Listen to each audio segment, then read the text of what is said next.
Dios les bendiga. Bienvenidos a la clase número 9 de la materia de Corintios. Hemos concluido la primera parte de lo que son las cartas a Corintios, que tenemos primera carta a los Corintios y la segunda carta a los Corintios.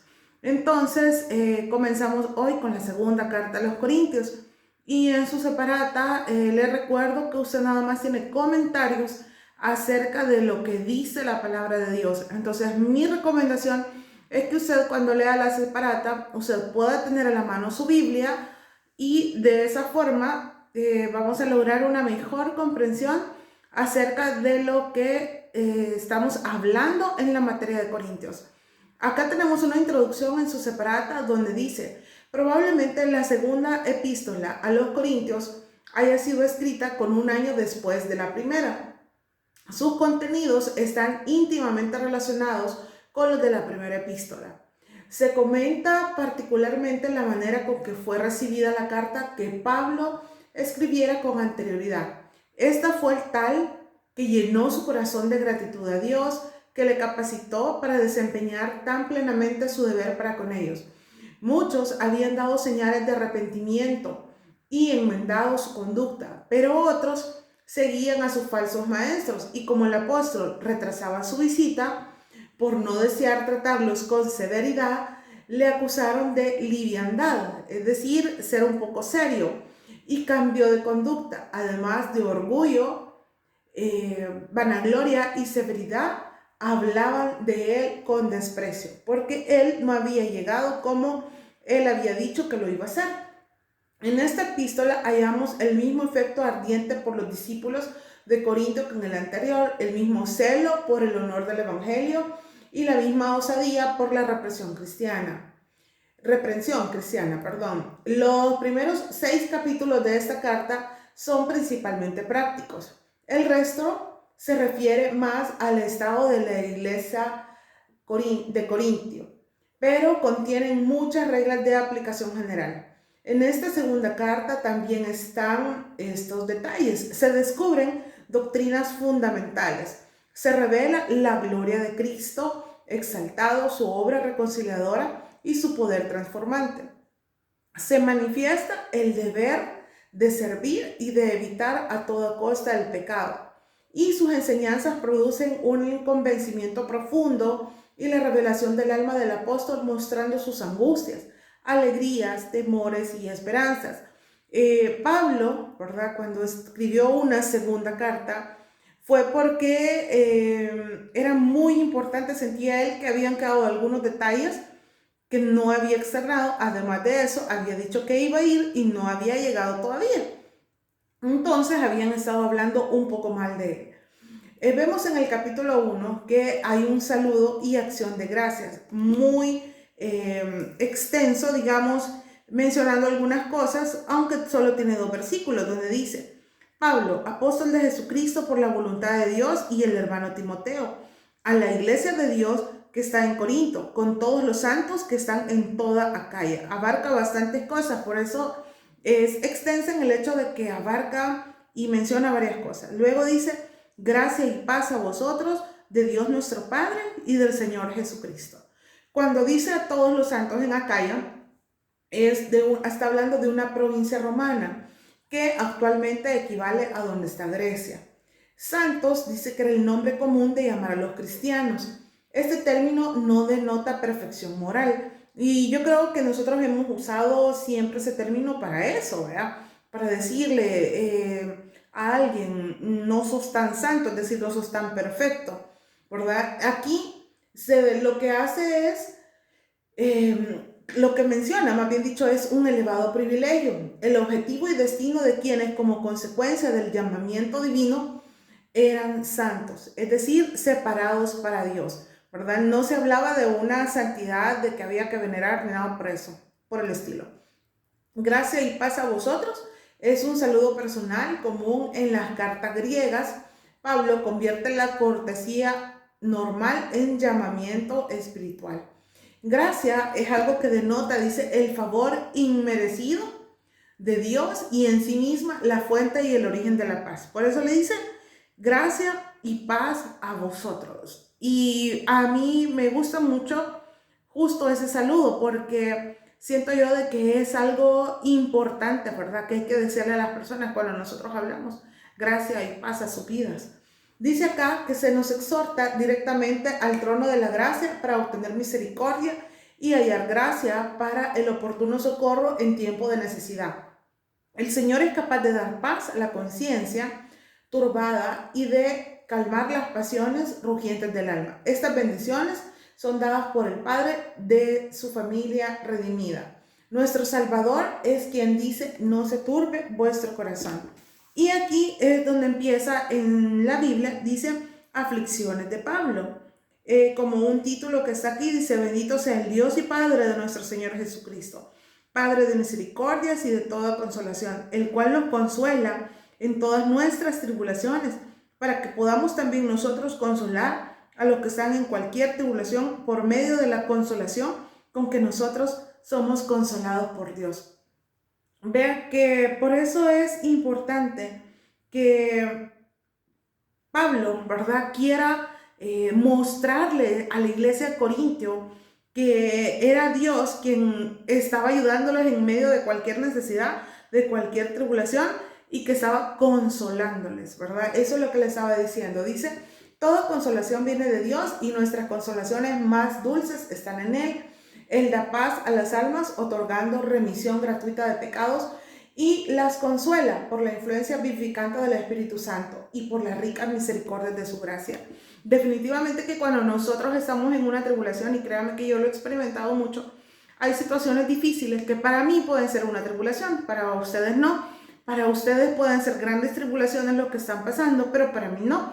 Entonces, pero indistintamente de la categoría que nosotros creamos de tribulación en la que nosotros estamos, sabemos que tenemos paz y consuelo en Jesús, y que el Espíritu Santo está en nosotros y que Él es quien nos consuela. Porque más adelante dice: porque de la manera que abundan en vosotros las aflicciones en Cristo, así abundan también por el mismo Cristo nuestra consolación. Les estaba diciendo: ustedes tienen dificultades, pues si ustedes tienen dificultades, también Jesús los va a consolar. O sea, no importa lo que ustedes estén pasando, el consuelo viene de Dios. Dice: los favores de Dios nos otorgan no solo para alegrarnos, sino que también para poder ser útiles al prójimo.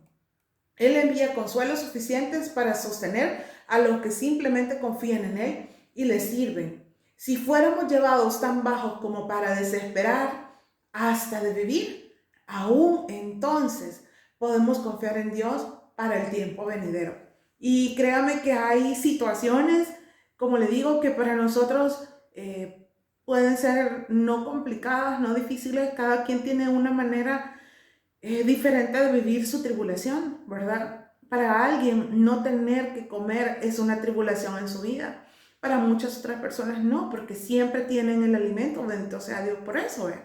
Pero para algunas otras personas eso puede ser una tribulación, y Dios está ahí para consolarlos. Por eso dice que hay momentos, ¿verdad?, que la tribulación nos puede llevar tan bajos hasta que estamos desesperados hasta de vivir. Hay gente que busca como la acción más fácil, ¿verdad?, de solucionar las cosas, y es dejar de vivir, simplemente dejarse morir y decir: hasta aquí, ya no puedo seguir con esto, cuando sabemos que tenemos al Espíritu Santo que nos consuela. Vea, Jesús, cuando ascendió al cielo, dijo que Él nos iba a dejar un consolador. Y ese consolador, el que está siempre con nosotros, es el Espíritu Santo. Luego, acá, más adelante, en el versículo 6 dice: pero si somos atribulados, es para vuestra consolación y salvación. O si somos consolados, es para nuestra consolación y salvación, la cual se opera en el sufrir las mismas aflicciones que nosotros también padecemos. Y nuestra esperanza respecto de nosotros es firme, pues sabemos que así como somos compañeros en las aflicciones, también lo somos en la consolación. Pablo les está diciendo: ustedes no están solos, si están viviendo situaciones difíciles, yo estoy también acá con ustedes, ¿verdad? Era muy importante el amor, ¿verdad?, que Pablo les estaba mostrando a ellos. Luego dice de los versículos 12 al versículo 14, donde dice que Pablo explica la razón de por qué pospuso su visita a Corinto. Eso lo vemos acá en la Biblia. Dice, leyendo en su separata: aunque como pecador el apóstol solo podía regocijarse y gloriarse en Cristo Jesús Como creyente podía regocijarse y gloriarse de ser realmente lo que confesaba. Nuestra conversación será bien ordenada cuando vivamos y actuemos bajo el principio de la gracia en el corazón. Teniendo esto, podemos dejar nuestros caracteres en las manos del Señor, pero usando los medios apropiados para aclararlos cuando el mérito del Evangelio o nuestra utilidad así lo exija. Aquí Pablo, si leemos del versículo 12 al 14, que es el comentario que acabamos de leer, le dice: porque nuestra gloria es esta, el testimonio de nuestra conciencia, que con sencillez y sinceridad de Dios, no con sabiduría humana, sino que con la gracia de Dios, nos hemos conducido en el mundo, y muchos más con vosotros. Y aquí les explica Pablo, ¿verdad?, que sería bueno que pudiéramos leerlo. Luego tenemos la otra parte del versículo 15 al versículo 24, de que es donde termina ya el capítulo 1, donde dice: Pablo había sido acusado de inconstancia en sus actos, basándose en 3 supuestas razones. Uno, que se había dirigido hacia Corinto por una ruta diferente de la que había prometido seguir. 2, después de prometerles a los corintios una visita inmediata, había demorado por mucho tiempo su llegada. Y 3, aconsejaba lenidad, que significa blandura o falta de rigor en el exigir el cumplimiento de los deberes o en castigar las faltas. Es decir, se había vuelto, como decimos nosotros, y quizás es la palabra que nosotros conocemos, como alcahueto, algo así le estaban diciendo, para que con el mismo hombre en cuyo castigo había insistido tanto. Ustedes se recuerdan, ¿verdad?, el problema que vimos en 1 Corintios. Entonces ahora resulta que estaban diciendo que él, en lugar de ser duro, había sido como muy blando con el pecado. Dice: Pablo comienza con una afirmación positiva y enfática de su sinceridad, siendo esto un motivo para gloriarse. El cambio de plan lo había elaborado con la fe y estima descrita. Jamás supuso que sería causa para que duraran de sus motivos y calumniara a su persona. Eso lo vemos de los versículos mencionados, de los versículos 15 a los versículos 24. En el 15 dice: con esta confianza quise ir primero a vosotros para que tuvieses una segunda gracia, y para vosotros pasar a Macedonia, y desde Macedonia venir otra vez a vosotros, y ser encaminado por vosotros a Judea. Así que al proponerme esto, usé quizás de la ligereza, o lo que pienso hacer lo pienso según la carne, para que haya en mí sí y no. Mas con Dios es fiel, nuestra palabra a vosotros no es sí y no. Porque el Hijo del Hombre Jesucristo, que entre vosotros ha sido predicado por vosotros, por mí, Silvano y Timoteo, no ha sido sí y no, mas ha sido sí en él. Porque todas las promesas de Dios son en el sí y en el amén, por medio de nosotros, para la gloria de Dios. Y el que nos confirma con vosotros en Cristo y el que nos ungió es Dios. Y así sucesivamente Pablo les está explicando, ¿verdad?, las razones de las por cuales él no había ido.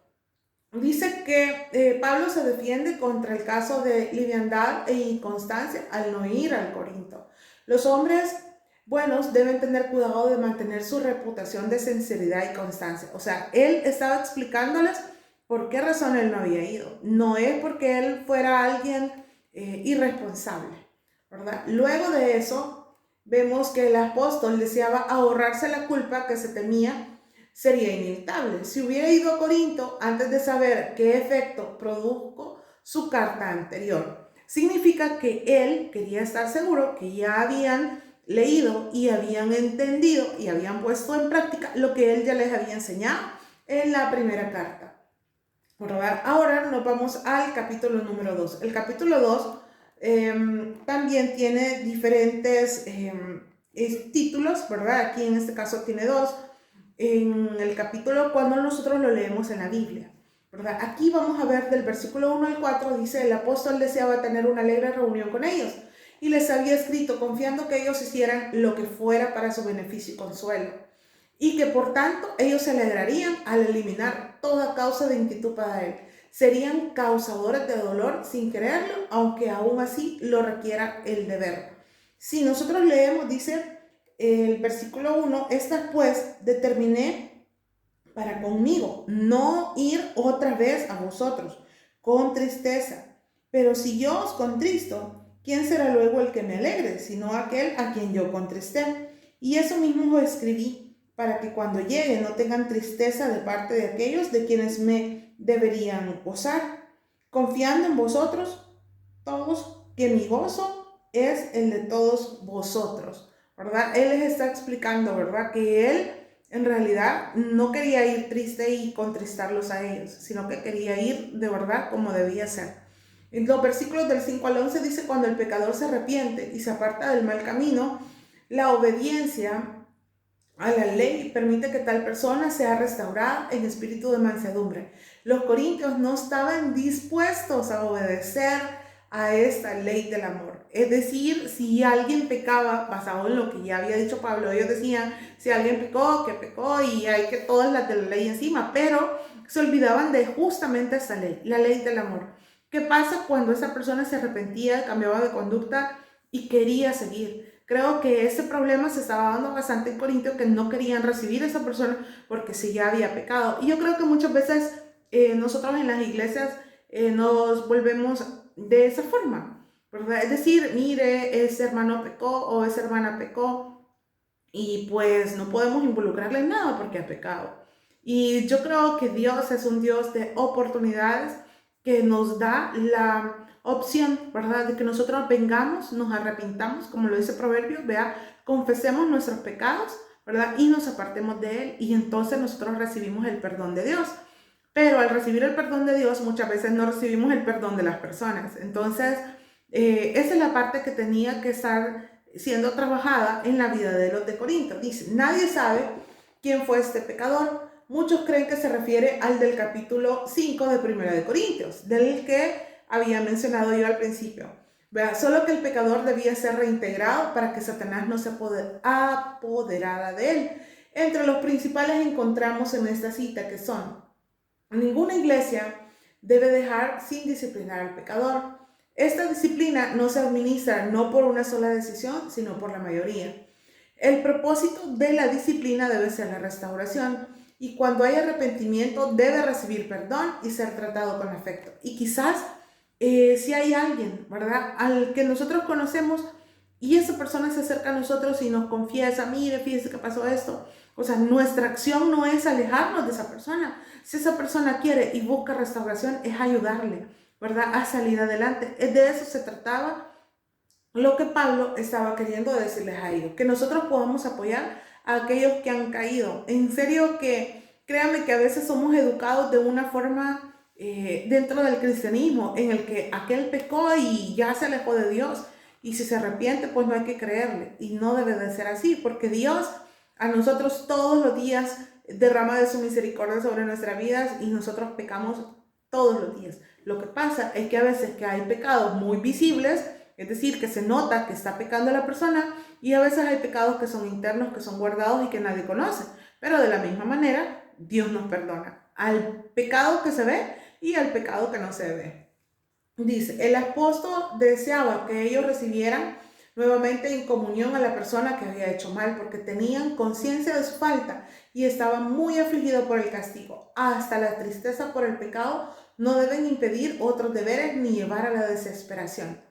Entonces, vemos de los versículos 12 al versículo 17, donde dice ansiedad de Pablo en Troas, y luego habla triunfantes en Cristo, los temas que tenemos acá en la Biblia. Y el que acabamos de leer, donde dice que Pablo decide perdonar al ofensor, que es lo que estábamos leyendo.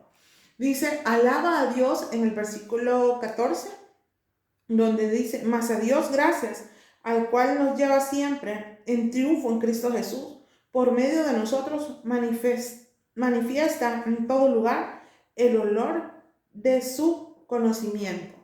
Entonces, dice que su experiencia y gozo, es decir, la base de estar en Cristo, habla delante de Dios como testigo de su ministerio. Habla también como quien haya en Cristo todo su campo de acción. Un ministerio así es suficiente para que la misión solemne de proclamar el evangelio de gracia. Eso lo vemos en los últimos versículos del capítulo 2. Los triunfos del creyente son todos en Cristo, definitivamente. Cada cosa que nosotros hagamos es algo de lo que le debemos dar gracias a Dios. Si triunfamos académicamente, si triunfamos en el trabajo, si triunfamos espiritualmente, porque a veces alcanzamos logros espirituales también, y todo es gracias a que Dios está en nosotros y Él es quien nos ayuda a que nosotros podamos ser mejores cada día. Dice, veamos las impresiones, dice, sobrecogedoras que este asunto hizo en el apóstol y que debería también hacer en nosotros. La obra es grande y no tenemos fuerza de nosotros mismos en absoluto. Toda nuestra suficiencia viene de Dios, que eso es lo que les decía.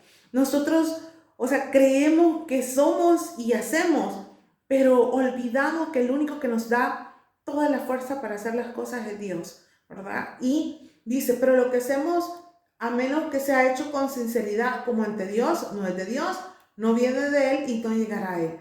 Velemos cuidadosamente en este aspecto y busquemos el testimonio de nuestra conciencia, sometidos a la enseñanza del Espíritu Santo, para que con sinceridad hablemos así en Cristo y de Cristo. ¿Verdad? Aquí en el versículo 16 y 17 dice, a esto ciertamente olor de muerte para muerte y aquellos olor de vida para vida. Y para estas cosas, ¿quién es suficiente? Pues no somos como muchos que me dirán falsificando la palabra de Dios, sino que con sinceridad, como de parte de Dios y delante de Dios, hablamos en Cristo. Gracias por llegar hasta acá. Nos vemos en la próxima clase. Que Dios les bendiga.